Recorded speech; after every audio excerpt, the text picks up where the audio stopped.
Perfect. Welcome everyone. My name is Michelle Eaton, and I'm the Vice President of Public Affairs at the Ontario Chamber of Commerce.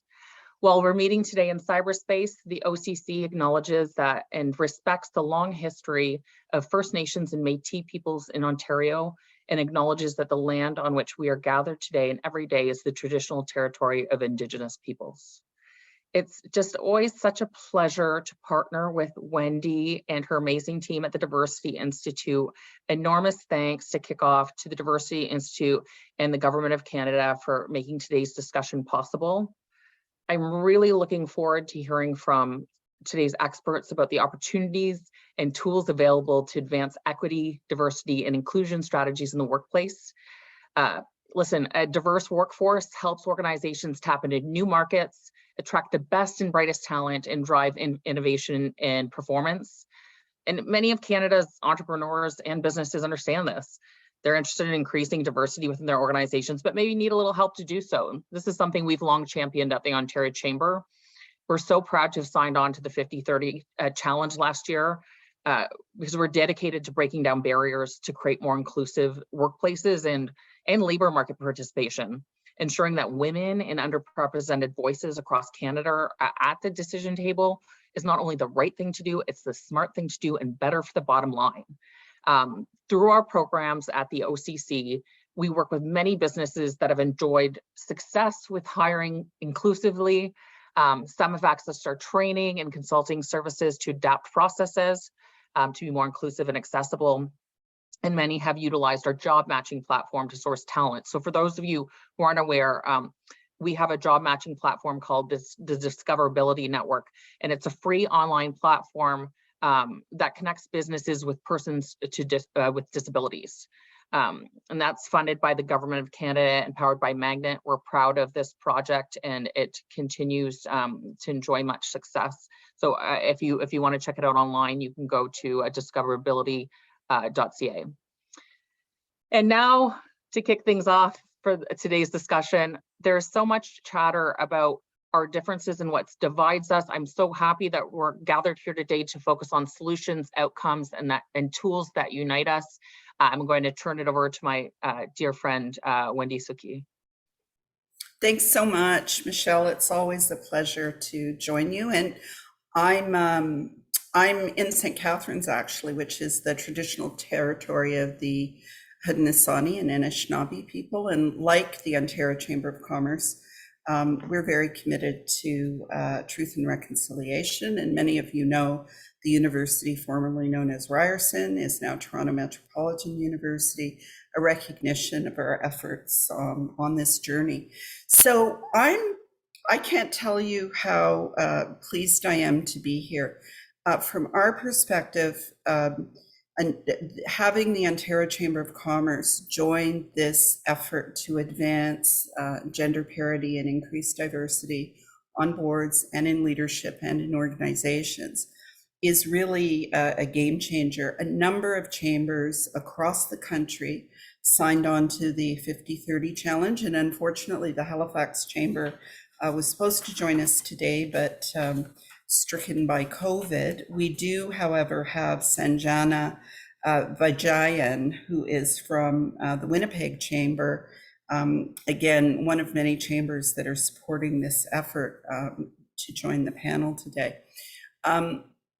I'm going to start by giving, I know some of you have probably heard my spiel on this over and over and over again, and I know that we have some of our partners like the Women Economic Council here who are part of the 50/30 challenge, but I'll try to level set with a basic presentation on the 50/30 challenge and and our efforts. And let me just try to clean up my screen and confirm that everybody can see my presentation.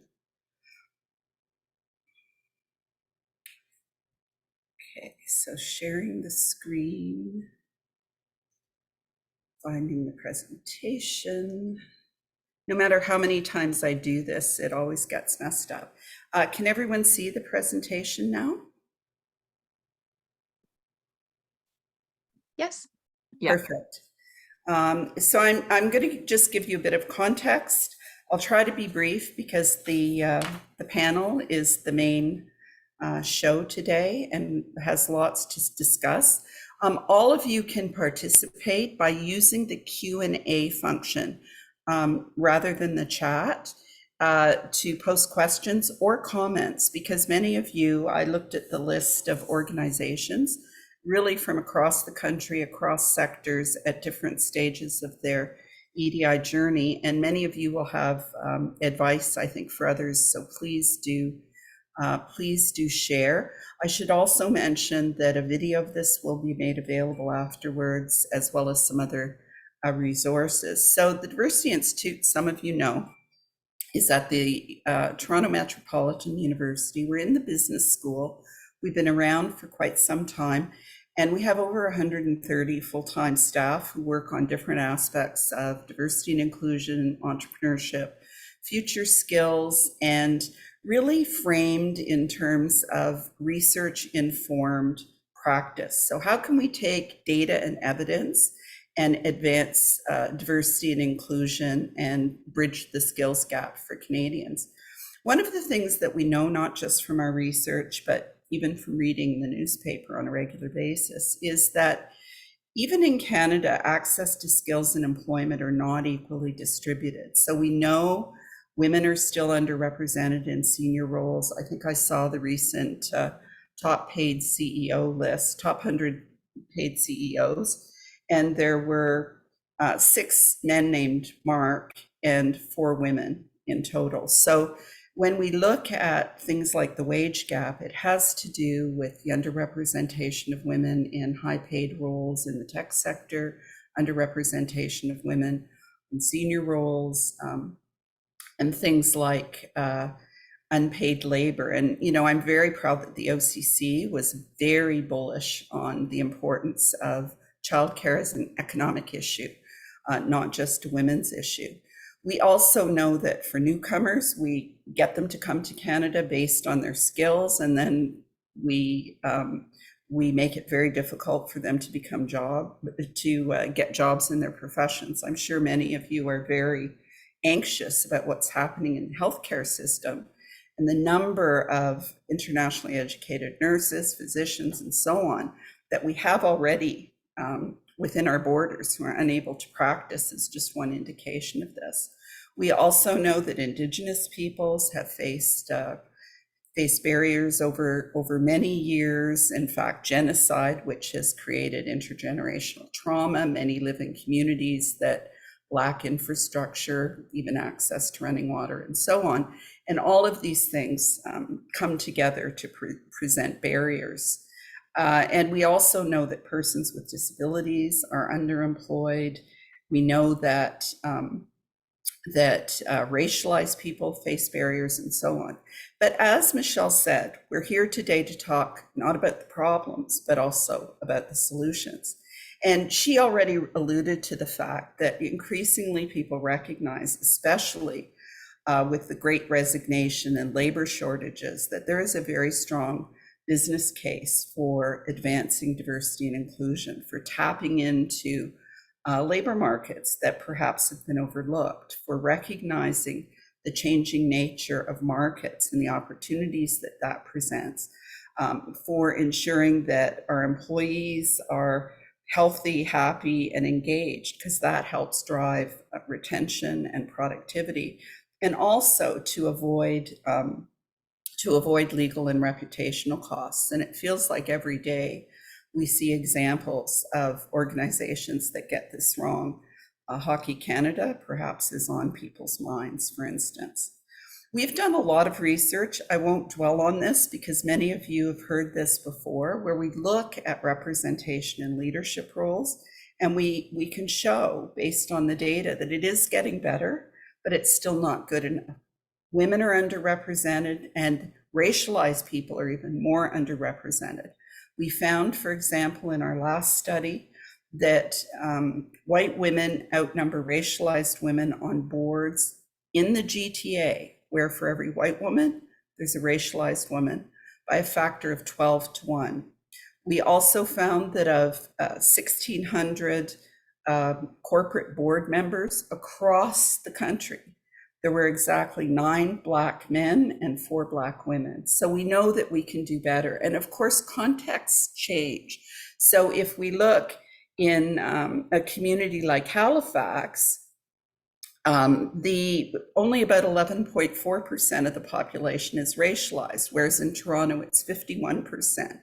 So you wouldn't expect to see the same kind of proportions of racialized people on boards and in leadership roles in Halifax that you would in Toronto.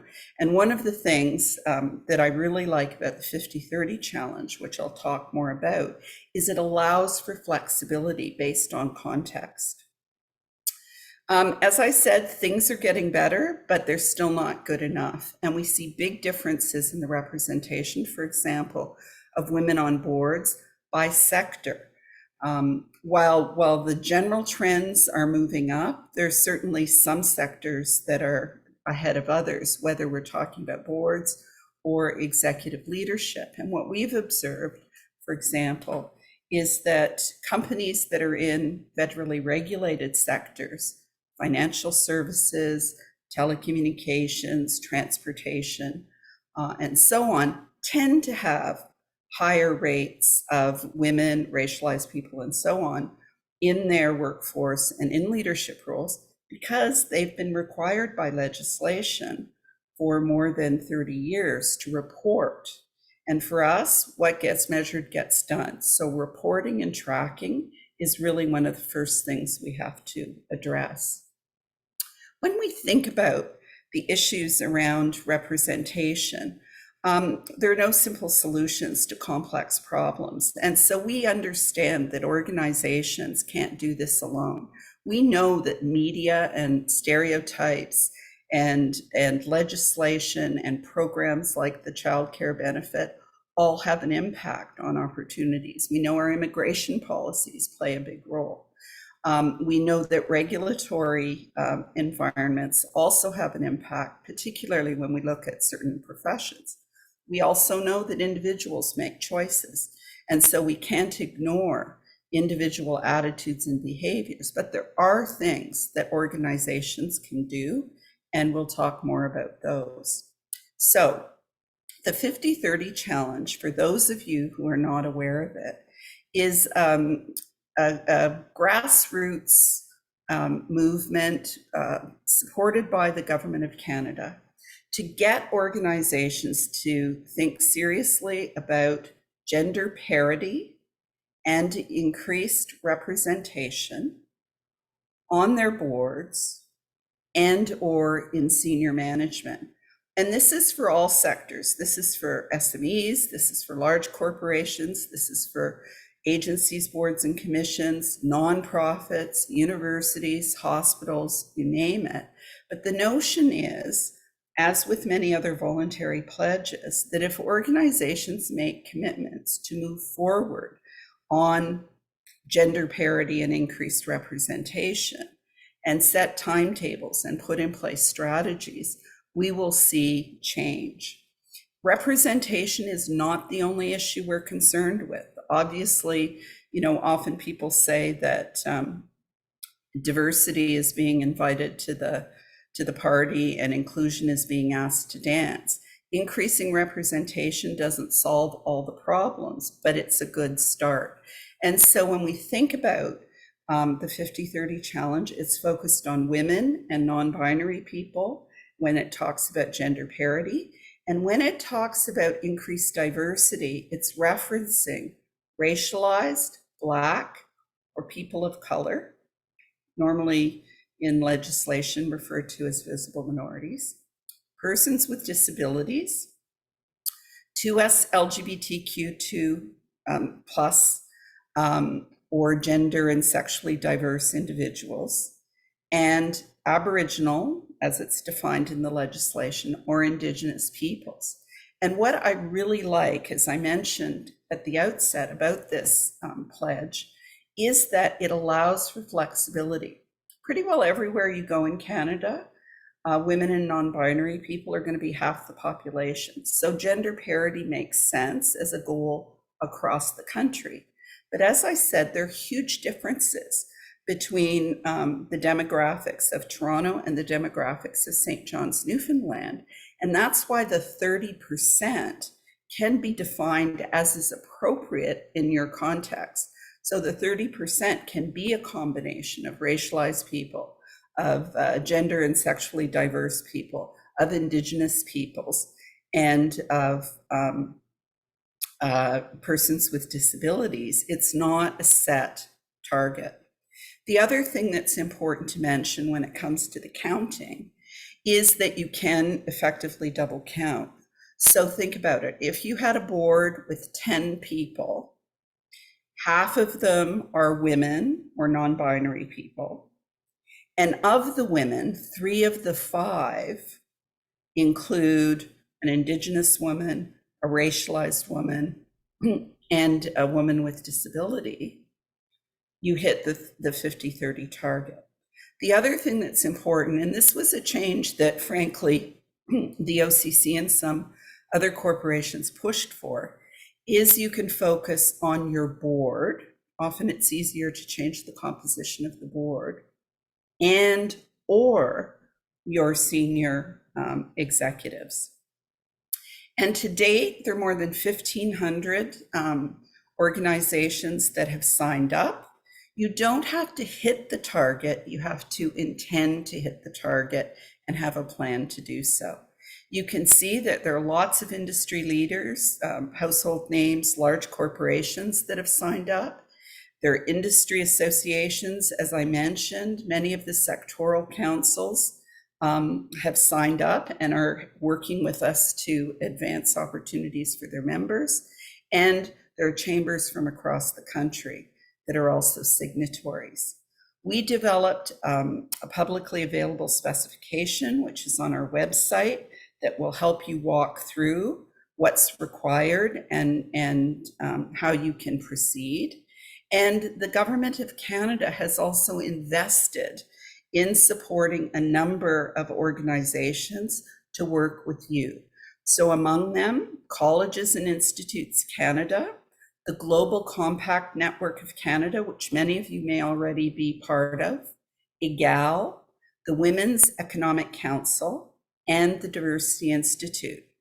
All of us are providing training and programming and tools.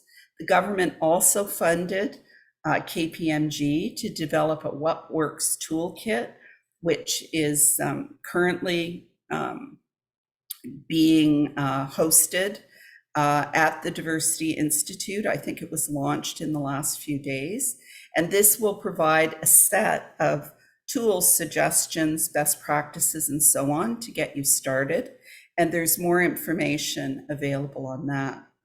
The kinds of supports that we will be providing at the Diversity Institute in collaboration with our 50 partner organizations, including many chambers, as well as equity deserving groups, include free resources to help you develop your EDI strategy, access to training, access to best practices. We're also going to be providing a database of qualified candidates. Remember I said we have 4 diversity leads, 1,600 corporate board members, including women and other diverse groups who are already on corporate boards and well qualified. So that will be available, because I can't tell you the number of times I've heard, you know, we want some women, we like women, my wife's a woman, my daughter's a woman, but there are none. And so we intend to provide the equivalent of binders full of women, binders full of Indigenous peoples, binders full of racialized peoples, persons with disabilities, and to us LGBTQ plus people who are well qualified for leadership roles at boards across sectors, so that nobody can say, we would love some, there are none. We will make sure that you have access to lots of qualified candidates. We're also really working hard to provide examples of best practices, things organizations are already doing. And we're also available along with the other ecosystem partners to provide support. We're launching a pilot project which will allow SMEs to basically answer a survey and work with us to get a customized strategy with best practices. You can get more information about this particular project through the Ontario Chamber of Commerce. The Ontario Chamber of Commerce is also working with Future Skills Funding to provide online resources for its members and members of chambers across the country to help advance their EDI training needs, as well as business fundamentals, HR and recruitment strategies, and so on. So before I turn to the panel, I just wanted to very quickly give you some highlights of the kinds of things that organizations who have signed up for the 50/30 Challenge are looking at. These tend to fall into 6 buckets: leadership and governance policies, talent policies, culture and values, EDI measurement and tracking, diversity across the value chain, and how they partner and expand their pool. So we have, I won't go into these in detail because we have lots of this material available, but when we think about leadership and governance, we need to think about setting targets, we need to think about our processes, we need to think about how we recruit and where we recruit. Very often on boards, we rely very heavily on our social networks. Often our social networks are full of people like us, so it requires more intentionality to diversify those pools. HR practices, lots of really innovative strategies, and Michelle mentioned discoverability, lots of really interesting targeted strategies to help organizations recruit, train, and retain populations that they might not previously have considered, whether we're talking about racialized people and immigrants, whether we're talking about Indigenous peoples, persons with disabilities through the Discoverability Project, and so on.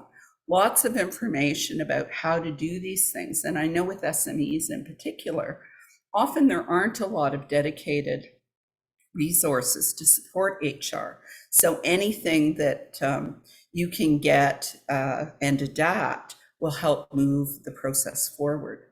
Thinking about organizational culture, how you shift the values and how you signal who belongs and who does not belong. Again, tools, tactics, strategies to move organizational culture forward. And as I said before, measurement is really important. So we have tools to help you track and set targets. And the diversity assessment tool will actually benchmark your organization against others. Thinking about how we embed diversity and inclusion right into the value chain, into our product design, thinking about those new markets that are evolving, thinking about those new opportunities, thinking about how to adapt our marketing and our services if we're in consumer areas or working with the public to better address the needs of diverse populations. And thinking about how we expand our connections, our networks, our partnerships, whether it's for corporate social responsibility, whether it's for creating pathways for students into our talent pools, whether it's for finding new organizations to work with. At the end of the day, however, organizations are just about people. And so we have to really pay attention to individual knowledge and skills and behavior. And we do have a big focus, as do the other ecosystem partners, on training, on helping individuals become more aware of where the biases may be, thinking about how to be an ally, how to support women and diverse people, how to help drive change. And increasingly, we believe, and this comes out in the work that the OCC is doing, is that diversity is just a core issue that any leader has to consider. And so EDI skills are really, in the current environment, just leadership skills. So when we think about equity, diversity, and inclusion, when we think about the 50/30 challenge, we really want to shift the discussion away from just thinking of this as a social justice issue, something that we should do, to understanding that this is something we must do in order to ensure the prosperity and advancement of all Canadians. So thank you very much. I really want to stop there because I've gone over my time, and now shift to our great panel. And as I mentioned, we did have some last minute changes, but I know it will be a very rich discussion. So I'm going to start by introducing briefly Nadine Spencer, who's the president and CEO of the Black Business Professional Association. Some of you have seen her before. Nadine is really a rock star as well in the marketing and communication space. She is the founder of her own agency, Brand EQ, and she has really done a lot to transform the landscape and helped us in developing the 50/30 challenge. So thank you very much, Nadine, for making yourself available today. Next, as I mentioned, is Sanjana Vijayann, who is the Manager of Diversity and Inclusion at the Winnipeg Chamber of Commerce, another one of our partners in our 50/30 ecosystem play. She has a combination of deep experience in working with nonprofits and driving change, as well as the lived experience of a newcomer to Canada, which Nadine also shares. She has really championed diversity, equity, and inclusion in the Winnipeg context, which again is very different than the Toronto context, much more focus, for example, on Indigenous peoples, as opposed to simply the other groups that we mentioned. And so welcome, Sanjana. Really pleased to have you here today. Jennifer Laidlaw next is with us, and she is the country head for the 30% Club, which is really an alliance of the largest corporations in Canada who have committed to 30% representation of women on boards. And Jennifer can talk more about how becoming part of the 30% Club really drove change, because I think it's instructive for the 50/30 challenge. She has a very rich and varied senior career. She joined CIBC in 2014 to build an enterprise-wide global gender inclusion and diversity strategy. She was previously the Chief Human Resources Officer at the Ontario Securities Commission, very involved in driving change there, and previously was with the government of Ontario. So very wide-ranging experience and lots of insights into HR policies and practices. And last but not least, I'm really thrilled that Nancy Mitchell, who's one of my program managers at the Diversity Institute, has joined us, because Nancy really did much of the heavy lifting in our work on the 50/30 challenge, which involved consultations with about 600 people across the country to better understand what the barriers and enablers were to diversity and inclusion. She previously worked with UN Women and supported many initiatives and has insight into global best practices. So welcome to you all, and thank you for making the time today. I just wonder, I've given sort of brief introductions, but maybe we'll go around the virtual table and you can just provide some insight into your perspectives on the 50/30 challenge and equity, diversity, and inclusion, and why this is a great opportunity. And maybe I'll start with you, Jennifer. Great, thank you, Wendy. Yeah, it had become obvious that with the 30% Club that we were really getting some traction. Not the progress we wanted to get, for sure, or that we continue to want to get, but we were seeing progress. And we have, in the 7 years that the 30% Club has been in Canada, we've seen the TSX composite go from 17 to over 31% and on boards, and from 15 to over 21%. in the C-suites. And we've gone from 46 down to 1 all-male boards as well. And we know, therefore, that there's evidence that that we can make that progress when we have the focus, the attention, the commitment of senior leaders across Canada. And so, and we also have seen that our members on the TSX are much higher percentage-wise with their boards and their C-suites than the other non-member companies. And so when we saw the 50-30 challenge launched by the federal government, it was obvious. And it's just obvious that that's the direction we need to go in. We need to ensure much broader diversity. We need to ensure that we're amplifying the importance of broader diversity, and specifically of Black, Indigenous, racialized women, women with all kinds of intersecting identities. They need to be included in those numbers. And we see 50-30 as an incredibly aligned partner moving forward. Thanks so much. Sanjana, how about your perspective from Winnipeg? Thanks, Wendy. And just before getting in, I want to acknowledge that I'm joining from Winnipeg, the traditional lands of the Anishinaabe, Cree, Oji-Cree, Dakota, and Dene nations, and on the homeland of the Red River Métis.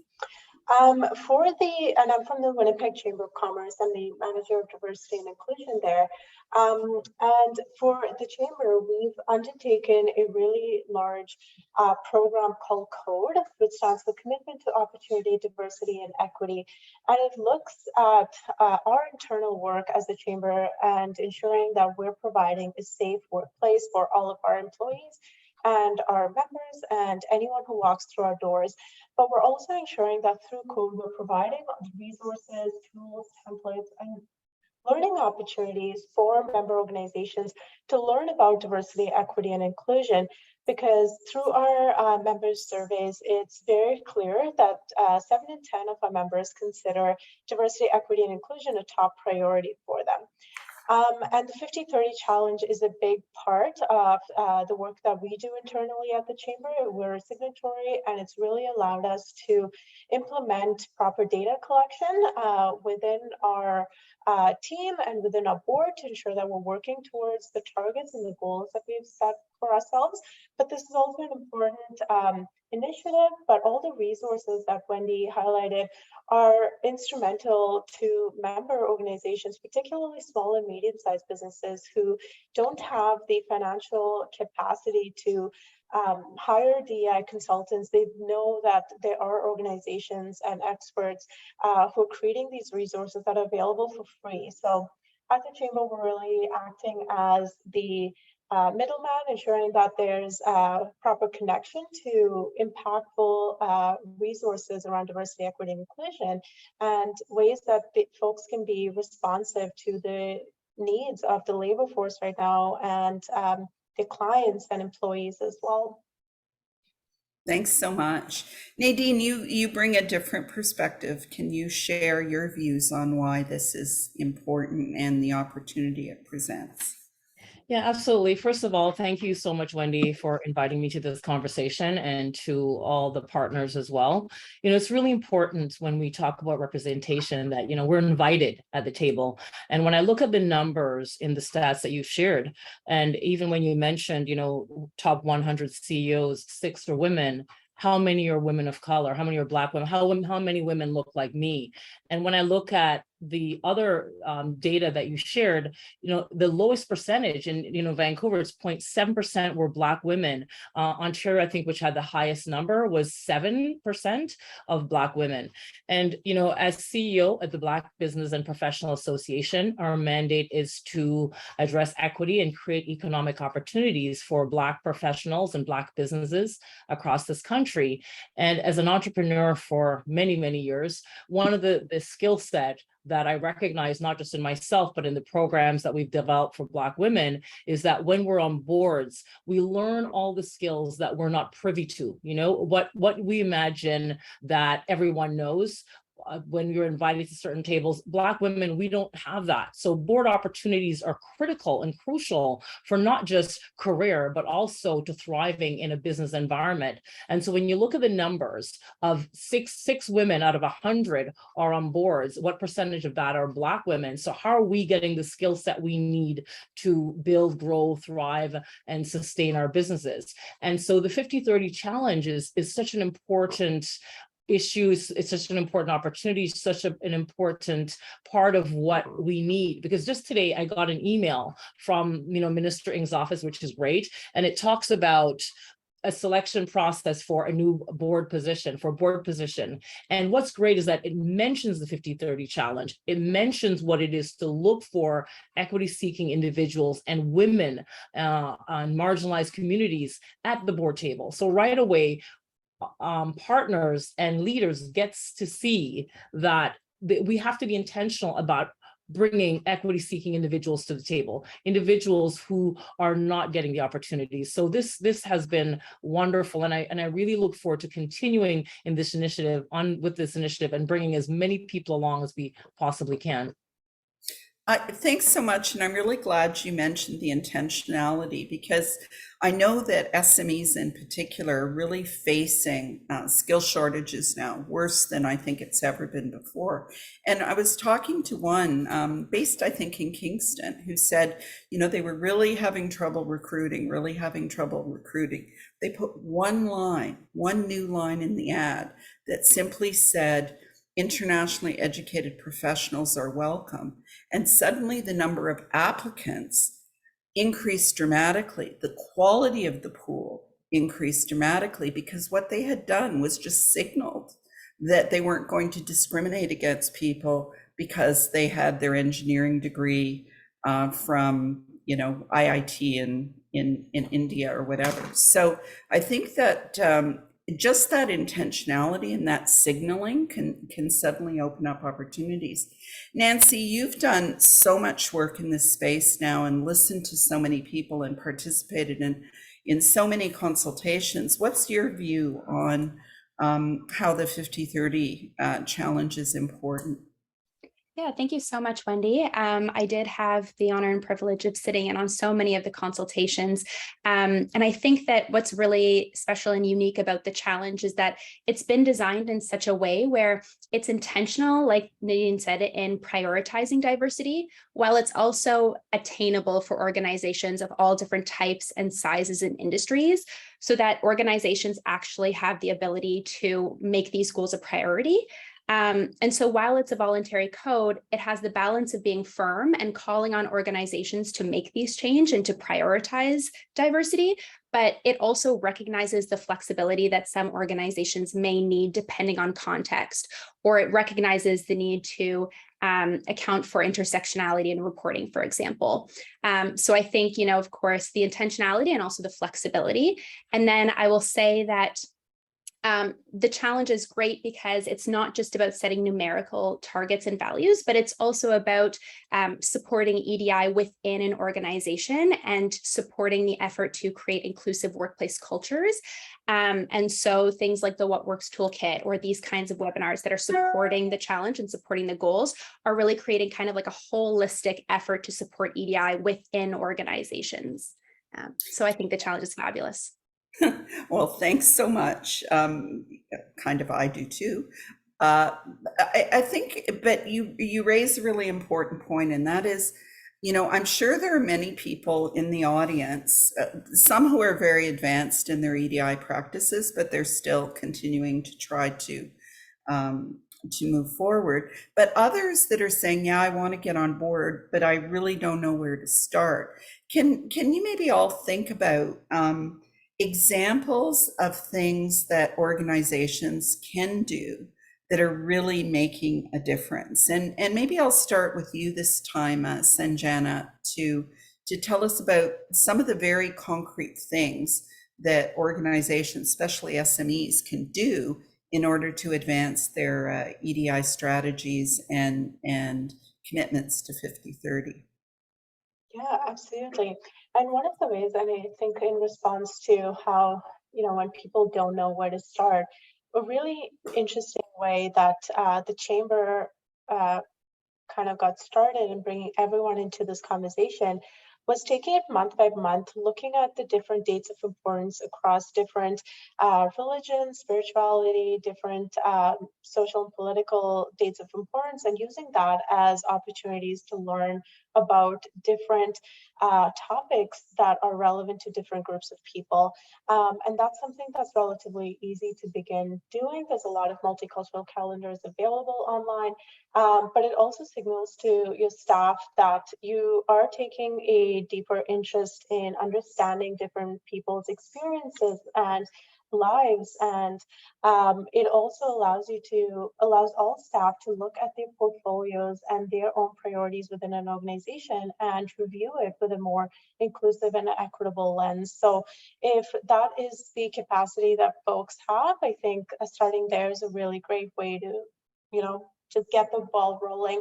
Continuous learning is a really big part of this this journey, diversity, equity, and inclusion. And that, again, like going back to that piece, is that you're doing it month to month and constantly evolving in the way that you're understanding different religions, spirituality, dates of importance. At the Chamber, we did undertake a lot of continuous learning priorities and policies as well. And we're part of the Canadian Centre for Diversity and Inclusion, which is CCDI. And from there, we do pick a particular topic, and we learn over the month, and then we come together as a team to debrief and to talk about it. And the biggest part, I think, that allows us to do that is to create a culture of psychological safety where people are able to talk about their existing pre-held notions and the learnings that they went through while engaging with these webinars or tools or resources. And then to go back and review the work that they are doing and to be bold enough to make the necessary changes. So I think continuous learning is really important for all of us to do individually and reflect on what we do, but also to then, as leaders within the organization, to be unafraid to look into the organization and truly understand where we are in regards to diversity, how diverse is our current workforce, how varied are our perspectives or our strengths or identities and backgrounds, are certain people overrepresented and others not, and also expanding our definition of diversity, which has become kind of code for race or culture, but there are many intersecting ways that people are pushed to the margins and are given less access to power and privilege. So truly understanding diversity in all of its aspects and nuances, and the same with equity. What are the systemic barriers, policies, norms, practices, formal or informal, that operate in our workplace? And then inclusion as well. What does it feel like to work in our organization? Starting there and really being unafraid to lift the curtain, to look at truly what is happening, and then moving from that space of understanding to then create that project plan and a goal for the shifts that you want to make within the organization. Such a great overview of sort of a strategic approach to moving this forward, and starting with small steps that anybody can undertake. Now, Jennifer, you've worked in very large organizations, you've worked with nonprofits, you've worked with government. Can you give, and you've got some deep expertise in the HR space. Can you talk about some of the things that you think organizations can or should do to get started in particular? Yeah, absolutely. I also thought that was really a great overview, Sanjana. And I think the thing that is most obvious right now to me is that you don't need to have diversity in order to get started with inclusion. And I think that that's a really great place for people to start. Because then if you lay the groundwork to create an inclusive organization, you can add people with different lived experience, and they'll actually be welcomed in a meaningful way where they can actually contribute. And so I know there's a rush to check off the boxes, but that's not the point. The point is creating an environment where these different lived experiences are actually going to create better outcomes for these companies. And so I think starting with how do we create an environment where different points of view are welcome, where, and Sanjana mentioned psychological safety. Like if you can create those kinds of environments, then you can add in people and get the benefit of what they bring to the table. That's fantastic. Can you just elaborate a little bit on HR, specifically if you're in an HR department or you're thinking about recruiting talent? Once you've grappled with the notion of inclusion in the environment, what are some simple things that organizations can do to tap into diverse talent? Yeah, I think there's two aspects of it. It's getting talent, and you gave a really great example of how companies can open up the talent just by being intentional in the way in which they're signaling that they want to include all the talent that's out there. And I think job ads are still and posting still incredibly cumbersome and not necessary for getting the talent that you need. And then once you have the talent, I think it's getting to know the talent. And I would really encourage people as well in organizations just to get to know what really lights people up in their organization.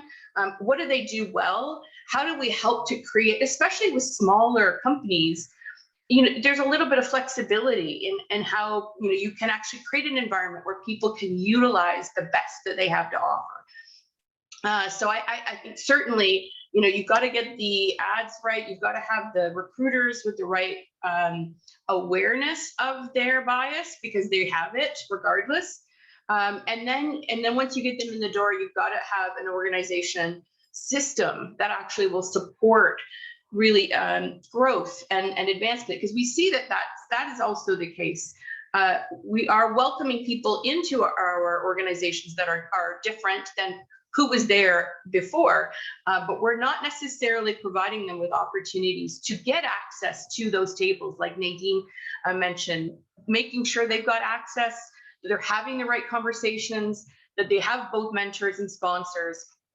Those are, and they can be so informal. They don't need to be, all of these policies and procedures and create all of the system. It's just a matter of, are you ensuring that every employee has an opportunity to show up and be their best in each situation? And go ahead, Nadine. I just had one point I wanted to contribute is also, we have to remember that there's a comfort level or a lack of comfort in terms of the individual who's at these tables that's not used to being there. And so don't just, it's not good just to assume that we're all going to be comfortable to step forward and so forth. And I think it's also important to have, mentorship, not just mentorship, which is also important, but sponsorship. Who's the one person that will take this individual by the hand and show the ropes and make sure that we are building our confidence and our comfort level within the environment, that there is a safe space to offer our opinions, to talk about our issues and so forth. And it is in a safe space, and just that trusted ear. I think that's also very, very critical. That's great. And Nancy, how about you? Again, you've got lots of experience in looking at what organizations are doing, should doing. What are some of the top actions organizations can take? Yeah, I think that there's some really tangible things that organizations can be doing within the recruitment and hiring process. Some of these that Jennifer already mentioned. I think, bias-free, plain language postings, ensuring that there's accessibility supports throughout the recruitment and hiring process. I think also diversifying the channels and the networks that you use to seek different candidates. Wendy, you mentioned a couple of matching platforms where candidates can then be matched with opportunities. So using some of these or diversifying your channels. I think also offering people who work at your organization the opportunity to learn new skills, hone in on new skills so that they have an opportunity to move up, professional development. So I think some of these really key tangible things that can be done. And then I also think related to fostering inclusive workplace cultures, and many of you already mentioned, something like an employee engagement survey or spaces where people can continuously provide their perspectives or thoughts. Because it's really important to have a sense of belonging within the organization. And that really boils down to, how do people feel? Do people feel like they have opportunities? Do people feel like when they share their perspectives that they're respected and valued? Do people feel like they have an opportunity to move up in the workplace? And so if you're providing intentional spaces for people to share these perspectives on an ongoing basis, you'll get a baseline for what the general feelings or senses of belongings are. And then you'll have an opportunity to monitor these as you continue to develop strategies. Are they working, or are there other opportunities for improvement? Yeah, and I'm really glad you mentioned that, because certainly one of the biggest eye openers for me was when we did a project with Catalyst. I think it was in about 2006, where we did a very large scale employee engagement survey across companies, particularly large organizations of established professionals, at that time earning $80,000 a year, which was decent. And for me, it was really an aha moment, because what it showed very clearly, and I'd worked on issues related to women in leadership, women in technology, women in politics for many years, is that in those organizations, the gap between men and women in terms of their perceptions of how they were treated, what the opportunities were, and fairness were there, which we would expect. But the differences based on race were much, much bigger, around questions like, I'm held to a higher standard than my peers, or who you know is more important than what you know, or opportunities for leadership are evenly distributed. And that for me was really important, because as a white woman, I'm certainly aware of gender. I'm certainly aware of some of the other dimensions of diversity and how they play out in the workplace. But that really drove it home, and the importance of really not making assumptions about who your employees are and what your employees see and how they feel, because often what you observe is not what other people are observing. And many women will know, for example, the echo chamber, right? Where you're in a meeting, you say something, nobody reacts, a dude says the same thing a few minutes later, and everyone goes, oh, what a great idea. And most women will laugh when you say that, because so many women have had that experience.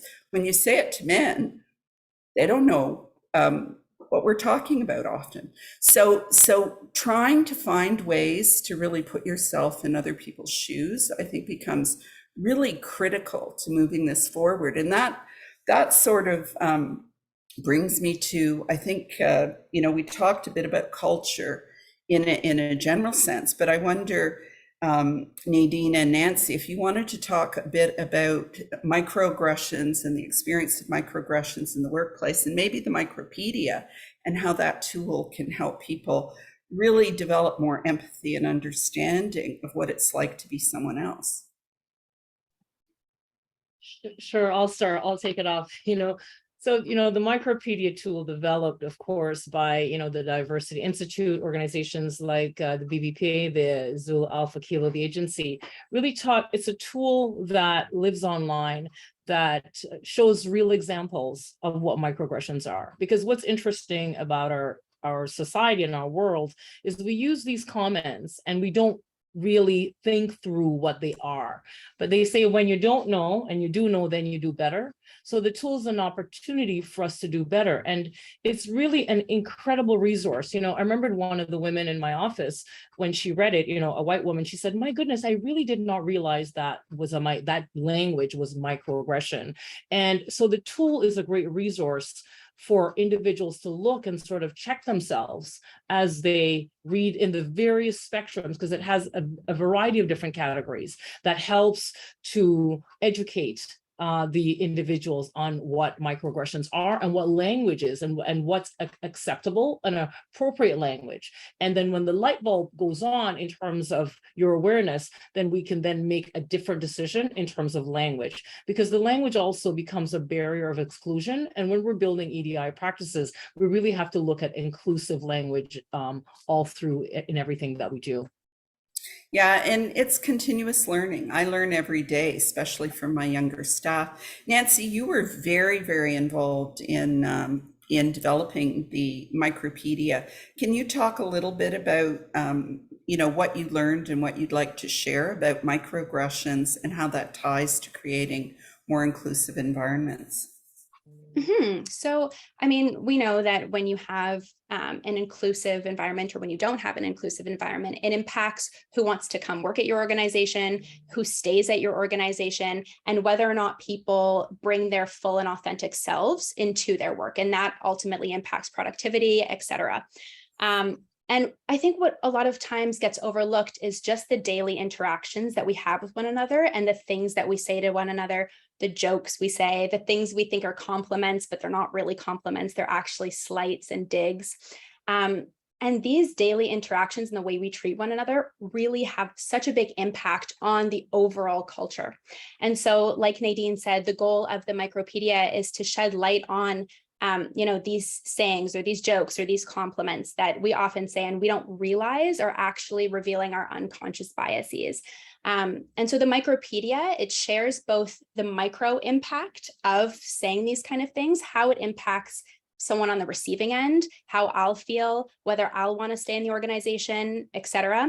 But it also shares the macro impact. So when I say this, what stereotypes and biases am I perpetuating on a broader scale? And how is that going to impact the organization more broadly? And so, Wendy, as you mentioned, this Micropedia is part of a continuous learning effort. And we hope that people within organizations or outside of their workplace read it, have a moment of, oh, I didn't realize I was saying that. And I didn't realize the micro impacts and the macro impacts. And I'm going to do better. And I'll learn for next time.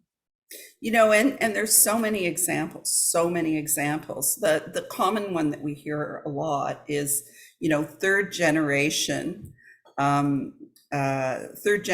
Canadians being asked, where are you really from?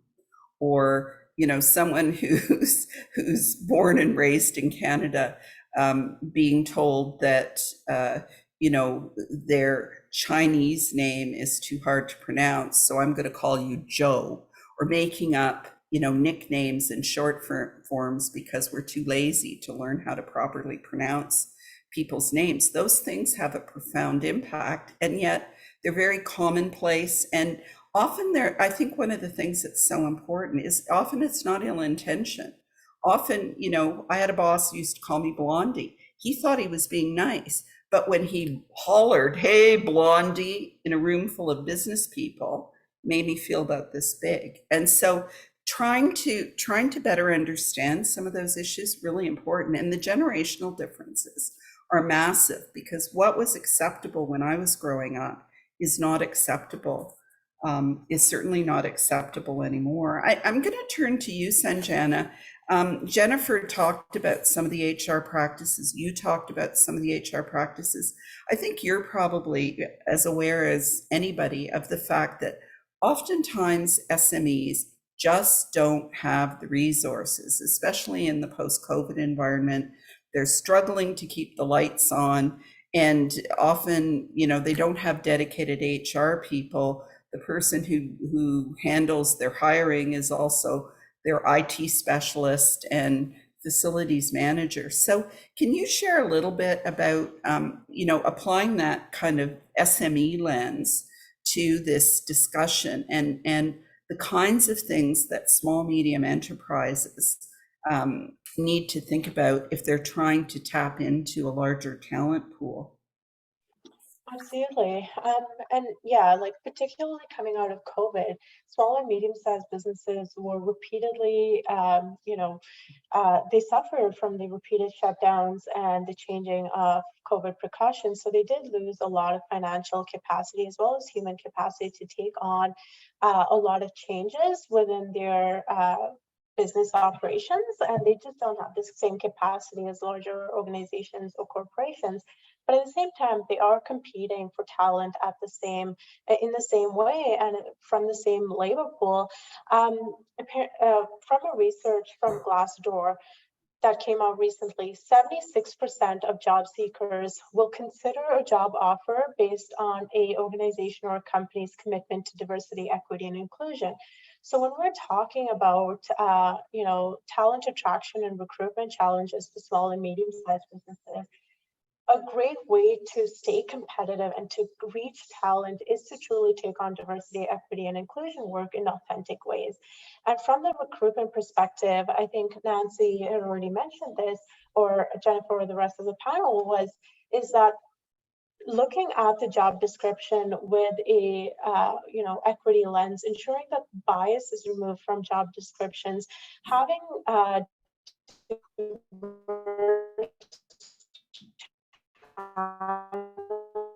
Sorry, Sanjana, you're breaking up a little bit.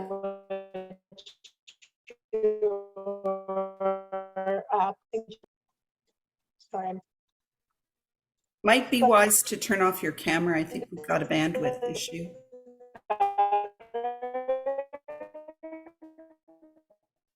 No? Okay. Now better. Yes. Thanks. Okay. Is that better? Yes. Okay, perfect. Yeah, sorry about that, folks. Like I said, the biggest way that organizations can continue to attract folks whose priorities right now are engaging with organizations that have an authentic commitment to diversity, equity, and inclusion is to look at the job postings itself and the recruitment process. When the Chamber, before we launched Code, we did a lot of focus groups with people who do experience systemic exclusion.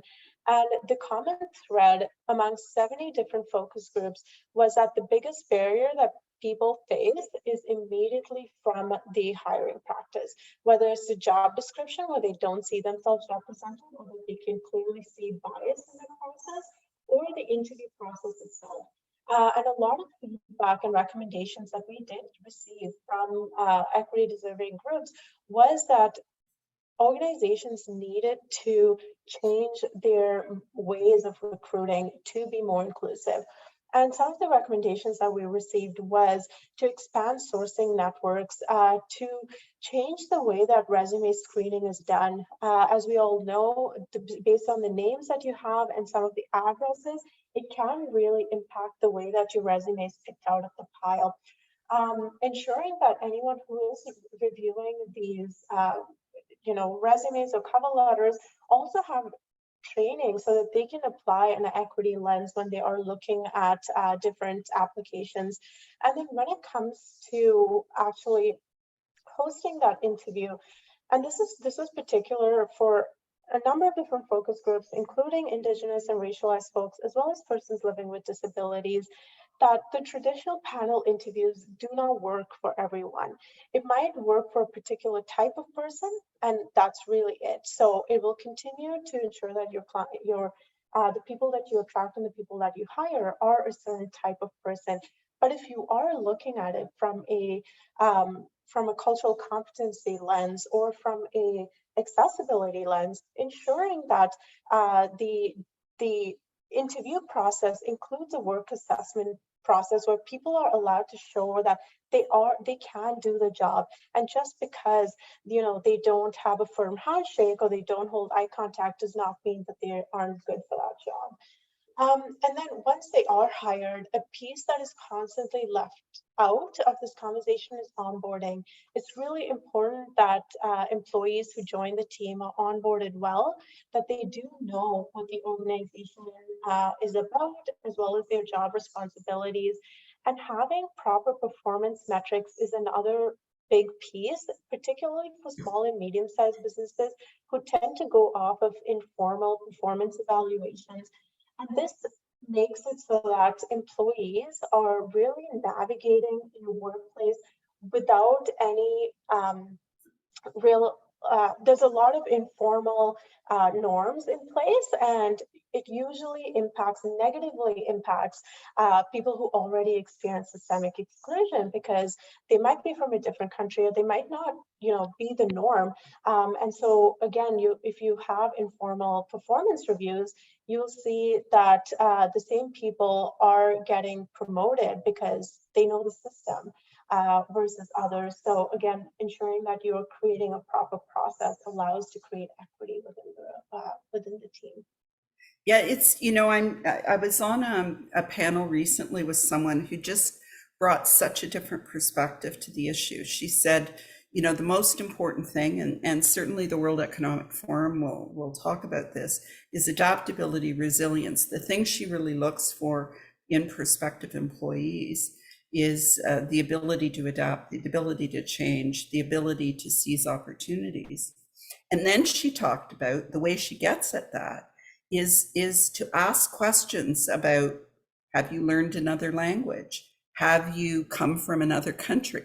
So it was a complete flip of what we normally think about, which is that someone who is internationally educated or a newcomer to Canada is operating from a deficit, as opposed to thinking about the advantages that those experiences bring to an employee. So I think it's really important to try to shift the perspective on these things, and you gave us some great examples. Conscious of the time and lots of questions in the Q&A, and I'll encourage others to add. I want to just riff off what you've been talking about, Sanjana. So Peter has said, lots of EDI experts say that EDI shouldn't be just embedded in HR. What are the effective ways to connect it to the entire organization strategy? And maybe Nancy, I'll let you talk about this a bit, because I know that that was certainly one of the things that you thought about when we were developing the metrics for the 50-30 challenge. Yeah, I think that EDI doesn't necessarily need to be fully embedded or solely embedded in HR. I think that there's other spaces within the organizational structure or process that EDI can be embedded. And if you think about the value chain, for example, and you think about the vendors that you hire or your procurement process, if you think about your outreach initiatives and the organizations that you engage with on a daily basis, if you think about your leadership strategy. So I think that there's spaces where, of course, HR takes a big chunk, and you want to be developing concrete policies and processes, particularly for monitoring and reporting. But there are other spaces where EDI exists that can be really meaningful as well. And the whole area of inclusive design and product development, service development are big there. Jennifer, you're nodding. Anything to add?